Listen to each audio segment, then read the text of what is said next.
संवाद उपनिषद श्रृंखला में आज का विषय संप्रेषण और शब्द भाग 1। हमारे जीवन व्यवहार का अभिन्न अंग है शब्द। इसके बिना जीवन व्यवहार का आदान प्रदान बहुत सीमित हो जाता है। प्रश्न उठता है, क्या शब्द की महत्ता केवल संप्रेषण ही है? क्या व्यवहार बनाए रखने तक ही है? आचार्यों ने जितना महत्व शब्द का बताया है, उससे कहीं बड़ा मौन का महत्व भी बताया है। क्या मौन में शब्द लुप्त हो जाते हैं? हर देश की अपनी भाषा और हर भाषा की अपनी वर्णमाला होती है। क्या वर्णमाला का उद्देश्य मात्र भाषा का स्वरूप तय करना ही होता है? जीवन में शब्द को ही मंत्र के रूप में पूजा जाता है। इसके पीछे कौन सा सिद्धांत है? हमारी सृष्टि वाक् सृष्टि है। अव्यय वाक् से यह सृष्टि पैदा होती है।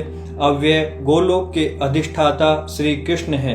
अव्यय का मन अथवा सोशियस मन इसके केंद्र में है, जो सब में है। स्मरण रहे कि वेद में मन शब्द का संकेत केवल अव्यय पुरुष की 5 कलाओं में ही आया है।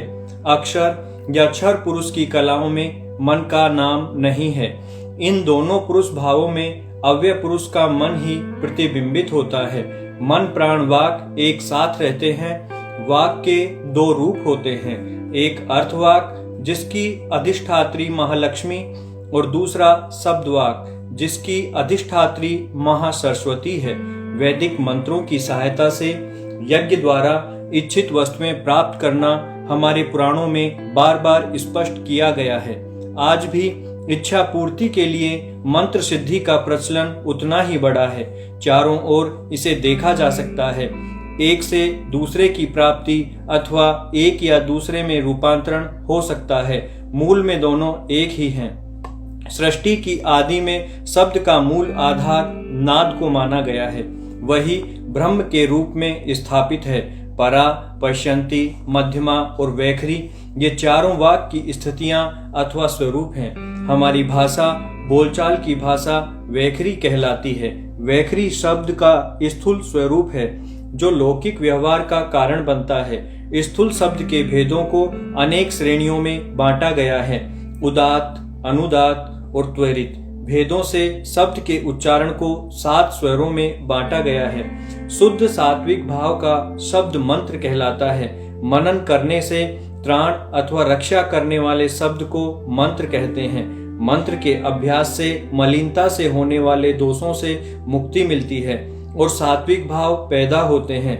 मंत्र के जप को उच्चारण के अनुसार वाचिक, उपांशु और मानस की 3 श्रेणियों में बांटा गया है।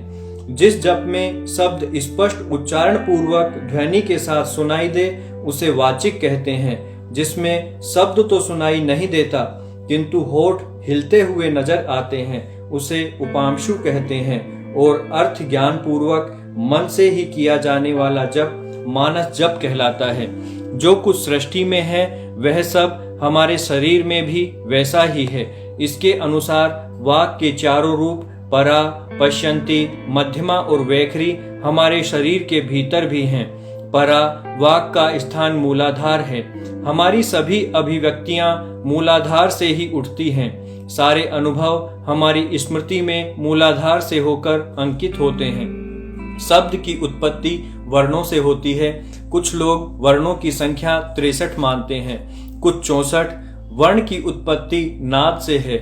नाद अव्यक्त होता है, व्यक्ति वर्ण व्यक्त होता है।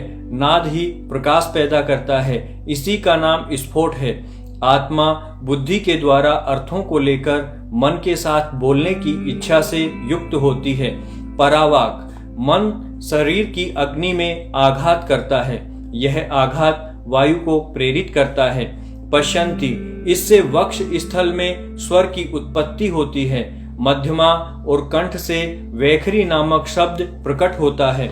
इसी को विपरीत क्रम में देखें तो वाचिक, उपांशु और मानस जब कंठ से वक्ष स्थल और वक्ष स्थल से नाभि की ओर जाते प्रतीत होते हैं। यही अभ्यास क्रम से है व्यक्ति को मूलाधार में प्रवेश करवाता है, जहां परावाक का आसन है।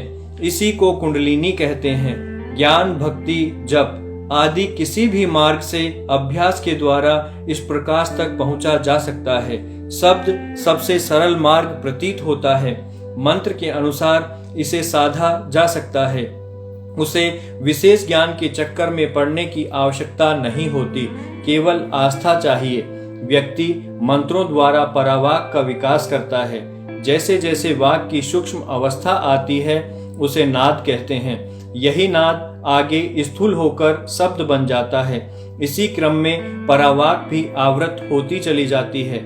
माया अथवा अज्ञान का तारतम्य बढ़ता जाता है। जिस प्रकार घट, कलश और कुंभ के अर्थ समान होते हैं, उसी प्रकार देवता, मंत्र और गुरु भी एक ही होते हैं। ये अभेद भी कहे गए हैं और नित्य भी। मंत्रों के उच्चारण से पूर्व ऋषि, छंद और मंत्र का देवता विनियोग में याद किया जाता है। अशुद्धि के कारण अनर्थ होना भी स्वाभाविक माना गया है। इसी प्रकार केवल सात्विक मंत्र ही साधना की सृष्टि से अथवा जीवन विकास के लिए उपयुक्त माने गए हैं। विशेष इच्छा पूर्ति के लिए राजस और तामस मंत्रों का उपयोग परिस्थिति के अनुरूप किया तो जाता है, किंतु उसको उचित नहीं माना जाता। ऐसे मंत्रों के उपयोग के साथ साथ प्रायश्चित का भी विधान है।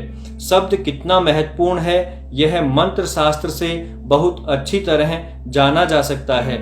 इसे भी मितभाषी होने का प्रभाव भी समझ में आ जाता है। मित भाषण ही सत्य बोलने का आधार बनता है। शब्द के माध्यम से अनंत ऊर्जाओं का क्षरण भी होता है। इस क्षरण को मित भाषण से बचाया जा सकता है। मंत्र में मूल रूप से 6 बातें देखने को मिलती हैं। मंत्र के उच्चारण की रीति छंद से, मंत्र के आविष्कर्ता का परिचय ऋषि से तथा इष्ट फल देने वाले देवता का ज्ञान मंत्र एवं ध्यान से प्राप्त होता है। मंत्र का मूल तत्व संक्षिप्त रूप से बीज में होता है। विरोधी प्रभावों को रोकने के लिए कीलक का प्रयोग होता है। अतः छंद, ऋषि, देवता, बीज, कीलक और शक्ति मंत्रों के साथ होते हैं। चैतन्य शक्ति होकर ही मंत्र देवता का साक्षात्कार करवाता है। शब्द शक्ति का ज्ञान ही शब्द की शक्ति का सहचर है। ज्ञान का व्यंजन माना है शब्द को। शब्द का अर्थ से संबंध है, अर्थ का ज्ञान से इच्छा और इच्छा से प्राण, और प्राण की क्रिया शक्ति के द्वारा वाग रूप आनंद भाव प्रकट करता है। इसीलिए हमारी वर्णमाला सृष्टि के साथ पूर्ण समन्वय रखने वाली पूर्ण वैज्ञानिक वर्णमाला है। नाद से अक्षर, शब्द व मंत्र, और मंत्र से नाद तथा नाद से लय तक शब्द ही कार्य करता है। शब्द को ब्रह्म अथवा सर्वत्र परिव्याप्त विश्व की जीवनी शक्ति माना गया है। यह एक पवित्र सृष्टि क्रम है। भारतीय दर्शन की अवधारणा है कि नाद से शब्द का जन्म होता है तथा शब्द से सृष्टि की सारी रचना होती है।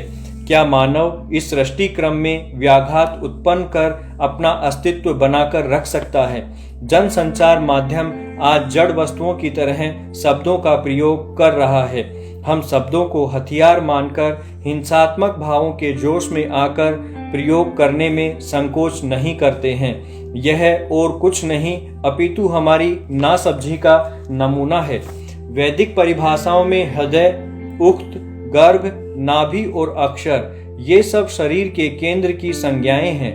केंद्र में जो स्थिति है, जो प्रतिष्ठित तत्व है, उसके धरातल पर गति तत्व का जन्म होता है।